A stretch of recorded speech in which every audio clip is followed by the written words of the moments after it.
Jingsha kem nongïalam shnong Gizang Salbari haki pulit jongka asam bat lasyak set ru ha along hagauti nakaliang mutirang ba kejelau konrat ki sangma ula pentikna ba jingsha kem kechongki kamdei satya nak jingja kajapun habai keren bat kilat thai khubot konrat loi thu bau MDC uba bajok pongrup ula Pynkhreh da kabil nak menta bikin light no napatok balasyak set hagauti.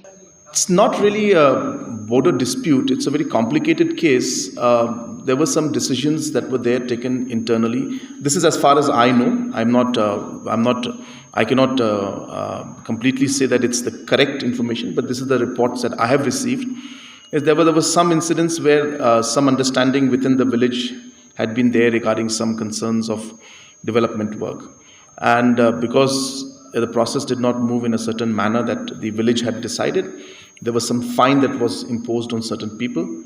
Now, when those fines were imposed, those people on which the fines were imposed, they went and complained to the Assam police at that point in time. And based on that complaint that they had been fined and 2,000 rupees or something was taken from them, the Assam police had acted.